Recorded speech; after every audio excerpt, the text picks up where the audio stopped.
Visakha drugs గుట్టు రట్టు చేసినటువంటి వెంకటరమణ రెడ్డి, ఇంతకీ ఏంటి డ్రగ్స్ వెనుకున్నటువంటి గుట్టు ఏంటి? ఈ అంశానికి సంబంధించి మనతో మాట్లాడడానికి, వారి విశ్లేషణని మనతో పంచుకోవడానికి ఈరోజు మనతో పాటు ఉన్నారు senior journalist, senior political analyst CS Rao garu ఉన్నారు. వారితో మాట్లాడదాం. నమస్తే సిఎస్ రావు గారు. డ్రగ్స్ కేసు విశాఖ పోర్ట్ నుంచి దొరికినటువంటిది అది. సో దాని గుట్టు రట్టు మొత్తం విప్పేశారు వెంకటరామరెడ్డి అని వార్తలు వినిపిస్తున్నాయి.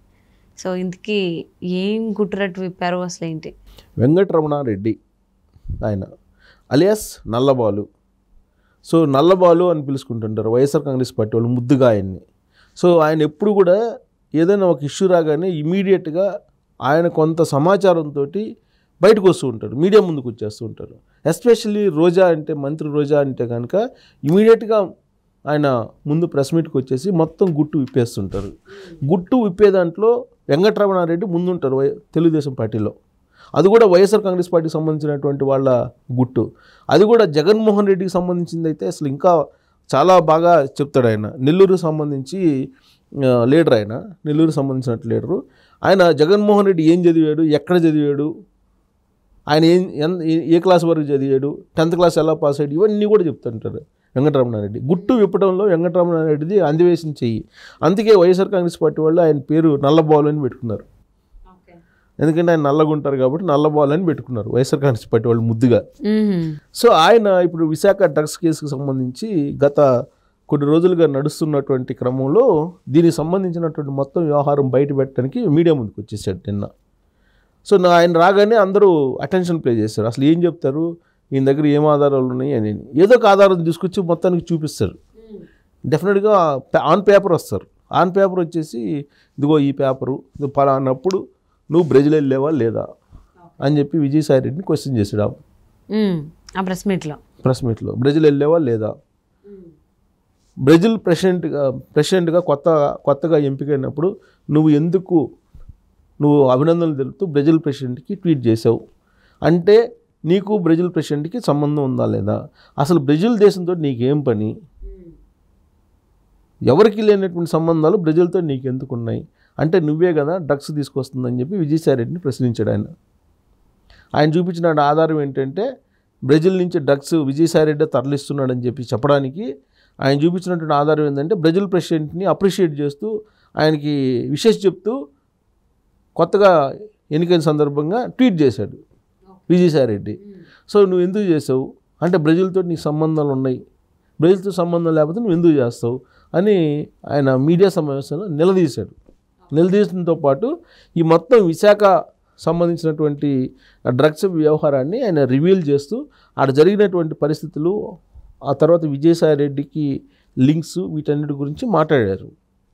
అక్కడ బ్రెజిల్ నుంచి ప్లస్ వియత్నాం తోటి, బ్రెజిల్ తోటి, చైనా తోటి ఉన్నటువంటి సంబంధాలు, అలాగే గుజరాత్ ముద్రా పోర్ట్ తోటి ఉన్నటువంటి సంబంధాలు, ఇవన్నీ కూడా బయటికి తీసి ఇంటర్నేషనల్ మాఫియాతోటి, ఇంటర్నేషనల్ డ్రగ్స్ మాఫియాతోటి సంబంధాలు ఉన్నాయి విజయసాయి రెడ్డికి అనేటువంటి అంశాన్ని ఎస్టాబ్లిష్ చేసే ప్రయత్నం వెంకటరమణారెడ్డి చేశారు. సరే, ఆయనకు ఉన్నటువంటి ఆధారాలు ఏంటి అని అంటే ఉన్న ఆధారాలు బయటపెట్టాడు. ఆయన చేసినట్టు ట్వీట్ ఇవన్నీ కూడా. ప్రస్తుతం నెల్లూరులో ఎంపీగా పోటీ చేస్తున్నారు విజయసాయి రెడ్డి. సో అందుకే విజయసాయి రెడ్డిని టార్గెట్ చేసి ఇప్పుడు వెంకటరమణారెడ్డి బయటకు వచ్చి ప్రెస్ మీట్ పెట్టాడు. అసలు విజయసాయి రెడ్డి అధికారంలోకి వచ్చిన తర్వాత వైఎస్ఆర్ కాంగ్రెస్ పార్టీ చేసింది ఏంటి, నెల్లూరుకి ఏమైనా చేశారా అని మొదలుపెట్టారు ఆయన.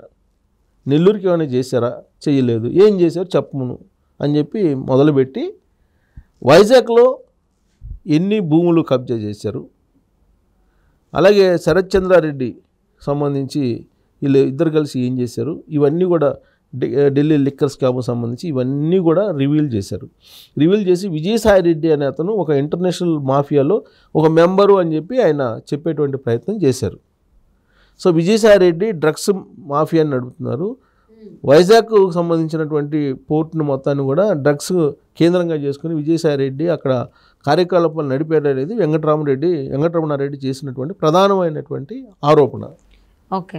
సో ఇప్పటి వరకు అందరూ ఏమనుకున్నారంటే అసలు దీనికి సిబిఐ ఎంక్వైరీ నడుస్తుంది కదా, సిబిఐ ఎంక్వైరీ నడుస్తున్నప్పుడు దీని వెనుక పురంధరేశ్వరి ఉన్నారని చెప్పి, పురంధరేశ్వరి ప్రమేయం ఉంది, వాళ్ళ అబ్బాయి ప్రమేయం ఉందని చెప్పి కొందరు వైఎస్ఆర్ కాంగ్రెస్ పార్టీ వాళ్ళు, లేదు దీని వెనుక అసలు ఇంటర్నేషనల్ క్రిమినల్స్ ఉన్నారని చెప్పి ఇంకొందరు, లేదు వైఎస్ఆర్ కాంగ్రెస్ పార్టీ వాళ్ళు ఉన్నారు, గతంలో కూడా విజయవాడలో కూడా కొన్ని డ్రగ్స్ దొరికినప్పుడు వైఎస్ఆర్ కాంగ్రెస్ పార్టీకి సంబంధించినట్టు ఒక ఎమ్మెల్యే పాత్ర ఉంది, ఆ ఎమ్మెల్యేనే ఇప్పుడు ఇది నడుపుతున్నారు, డైరెక్ట్గా తాడేపల్లికి సంబంధాలు ఉన్నాయని చెప్పి తెలుగుదేశం పార్టీ వాళ్ళు ఆరోపిస్తూ వచ్చారు.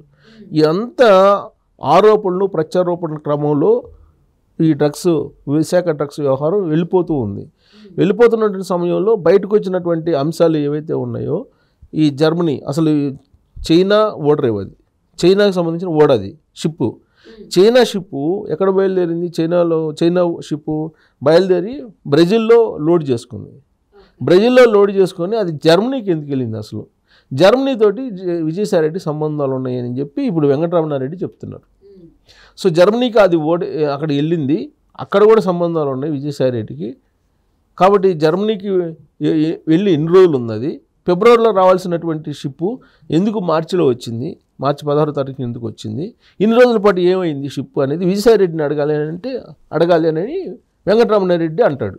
అంటే పోలీసుల కంటే ముందు ఎలా తెలుస్తుంది వెంకటరమణారెడ్డి గారికి ఈ విషయాలు? సో వెంకటరమణారెడ్డి అక్కడ నెల్లూరే కదా అతను కూడా, ప్లస్ కొంచెం దూరం బంధుత్వం కూడా ఉంది. ఫస్ట్ నుంచి విజయసాయిరెడ్డి ఏం చేస్తాడు ఏంటి అనేది వెంకటరమణారెడ్డికి బహుశా అవగాహన ఉందేమో తెలియదు.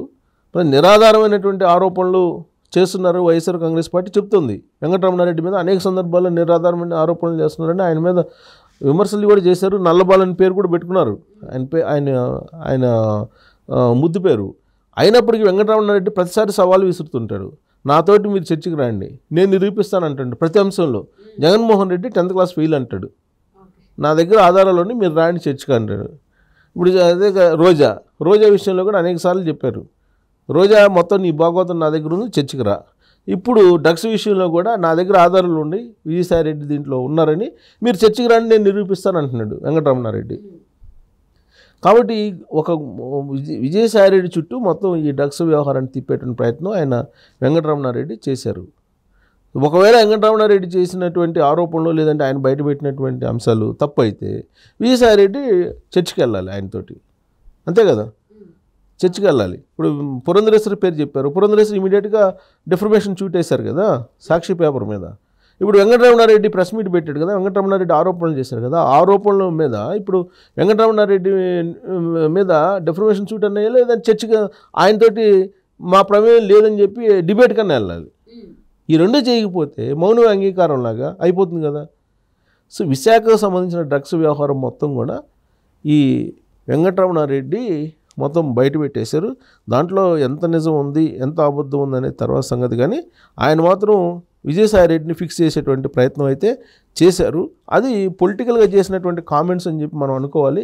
బట్ బ్రెజిల్కి జర్మనీకి విజయసాయిరెడ్డికి ఉన్న సంబంధాలను చెప్పేటువంటి ప్రయత్నం ఆయన చేశాడు. మరి అవి నిజమా అబద్ధమా అనేది మరి ఆయనేమో నిజం అంటున్నాడు Venkataramana Reddy. Thank you so much for spending your valuable time this CS Rao garu. Thank you.